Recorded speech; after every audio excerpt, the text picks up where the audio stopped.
Salam, növbəti dərsimiz ümumi tarixdən qədim Çin mövzusu olacaqdır. Bildiyimiz üzrə, ümumiyyətlə, ümumi tarixin qədim dövrü ki var. Çin, Misir, Mesopotamiya, Hun, Çin. Bu mövzuların birindən hər birin 2-3-cü qrupların blokuna istər may imtahanına, istərsə il imtahanına düşür. Bu mövzumuzun izahından isə istər həm abituriyentlər, həm də ki, məktəbli şagirdlərimiz yararına verirlər. İlk öncə başlayırıq Çindən. Başlayırıq təbiətindən. Çin Şərqi Asiya qitəsində yerləşir. Ərazisində böyük çaylar axır. Xuanxe və Yansi çayları. Ölkənin qərbində böyük dağ silsilələri, şərqində isə okeana açılır. Daha doğrusu sakit okeana. Çinin ərazisində dediyimiz kimi axan iki böyük çay var. Xuanxe çay və Yansi çay. Xuanxe çayının böyük daşqınlar olduğu üçün Çinlər onu gəzən çay və yaxud da Çinin min bəlası çay kimi adlandırırlar. Daha sonra gəlir Çində ilk sivilizasiyaların, ilk dövlətlərin, mədəniyyətlərin yaranmasına. Çin ərazisində ilk mədəniyyətlər eradan əvvəl 3-2-ci minlikdə Xuanxe çayının vadisində yaranmışdır. Lakin Çin ilk dövlətini isə eradan əvvəl 2-ci minlikdə Şan qəbiləsi yaratmışdır. Ona görə bu dövlətə Şan dövləti deyilir. Həmçinin eradan əvvəl 2-ci minlikdə Çində olan digər hadisə isə bərabərsizlik, yəni insanların varlı və kasıba bölünməsi baş vermişdir. Çinlər eradan əvvəl 6-cı əsrdə dəmir emalını, yəni dəmir istehsalını öyrənmişlər. Eradan əvvəl 6-cı əsrdə. Və bunun davamında isə Çində məhsuldarlıq artmışdır dəmir emalının nəticəsində. Ardınca eradan əvvəl 4-3-cü əsrlərdə Çində vuruşan padşahlıqlar dövrü başlayır. Çində 2 əsr boyunca, yəni bir daha deyək, eradan əvvəl 4-cü əsrdən, eradan əvvəl 3-cü əsrdə Çində xırda-xırda dövlətlər, padşahlar öz arasında müharibə edirlər. Məqsəd isə Çində bir hökmdarın olması, yəni Çini daha doğrusu Çini birləşdirmək istəyirdilər. Və bu mübarizənin sonunda eradan əvvəl 221-ci ildə Sin Şuxi-Andi adlı bir sərkərdə qalib gəldi. Beləcə Çin tarixində ilk vahid dövlət quruldu. Çinin ilk vahid dövləti Sin dövlətidir. Əsas nəyə diqqət etməliyik? Desək ki, Çində dövlətlər yaranıb eradan əvvəl 2-ci minlikdə. Lakin Çinin ilk vahid dövləti eradan əvvəl 221-ci ildə yarandı. Eradan əvvəl 3-cü əsrin 2-ci yarısıdır. Bu dövlətin adı Sin dövləti idi. Bu dövləti yaradan şəxsin adı ilə, sülaləsinin adı ilə bağlı idi. Sin dövləti eradan əvvəl 221-ci ildən eradan əvvəl 206-cı ilə qədər mövcud olmuşdur. Bu dövləti yaradan isə Sin Şuxi-Andi oldu. Sin Şuxi-Andi'nin etdikləri nə oldu bəs? O, vahid dövlət qurdu, vahid ölçü, vahid çəki, vahid pul sistemi, həmçində vahid qanunlar toplusu yarattı bütün Çin üçün. İnzibati islahatlar keçirdi. Ölkəni 36 dənə inzibati bölgəyə, vilayətə böldü. Mərkəzi sistem, yəni mərkəzləşdirilmiş bir sistem yarattı ölkədə. Hunlarla müharibə etdi və Hunların qarşısını almaq üçün çətinlik çəkilirdi Sin Şuxi-Andi. Ona görə də o, dünyanın möcüzələrindən biri olan Çin səddini tikdirməyə başladı. Eradan əvvəl 214-cü ildə Hunların qarşısını kəsmək üçün. Lakin eradan əvvəl 206-cı ildə Sin Şuxi-Andi öldü. Beləcə, Çində sülalə dəyişikliyi oldu.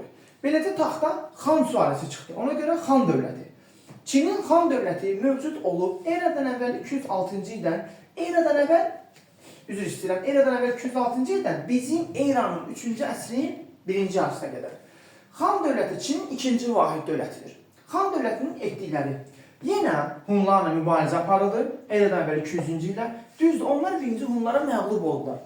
Eradan əvvəl 200-cü ildə. Lakin zaman keçəndən sonra onlar Hunların döyüş taktikasını öyrəndilər, yəni türklərin.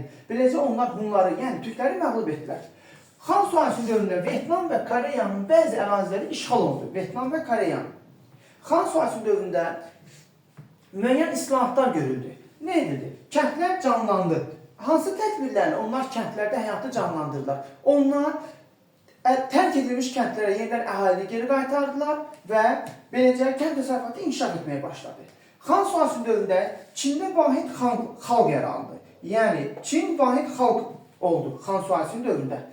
Həmçinin eradan əvvəl 2-ci əsrdə Xan sülaləsinin dövründə Çindən Avropa qərbə doğru gedən İpək yolu salındı. Böyük İpək yolu eradan əvvəl 2-ci əsrdə təməli qoyuldu. Həmçinin zaman keçəndən sonra Xan sülaləsinin tədbirləri ilə eradan əvvəl 8-ci ildə vahid Hun dövləti parçalandı. Ardınca eradan 36-cı ildə Çin Xan dövləti Qərb Hunların varlığına da son qoydu. Onların ərazisini işğal etdi. Lakin Xan sülaləsinin dövründə davamlı kəndi üsyanları olmuşdur. Kəndi üsyanlarının səbəbləri var idi. Belə ki, bunlar nə idi? Xan sülaləsinin dövründə icarə haqqı və vergilərin ağırlığına görə kəndlər tez-tez üsyan qaldırırdı. Beləcə, Xan sülaləsinin dövründə iki böyük kəndli üsyan olmuşdur hakimiyyətə qarşı.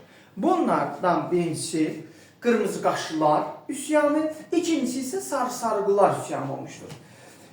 Gəlin deyək, qırmızı qaşlılar üsyanı bizim eranın 1-ci əsrin əvvəllərində olmuşdur.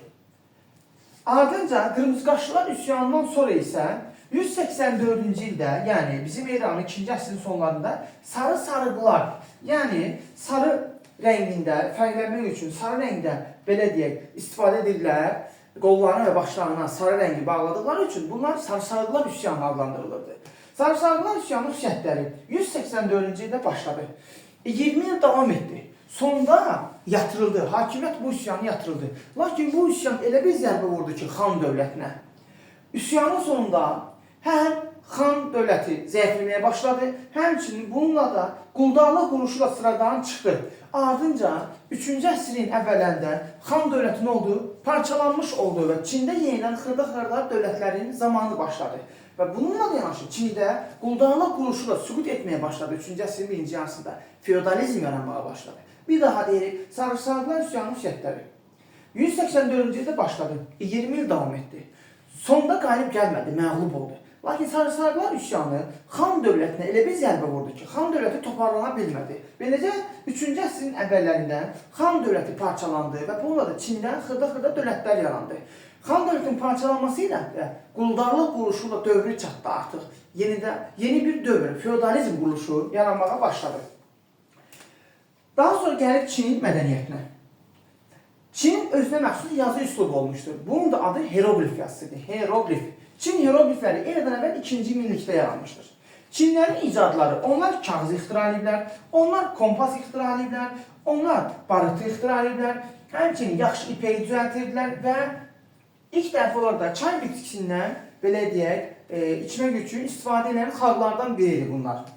Həmçinin onlar da dəqiq təqvim yaratmışlar.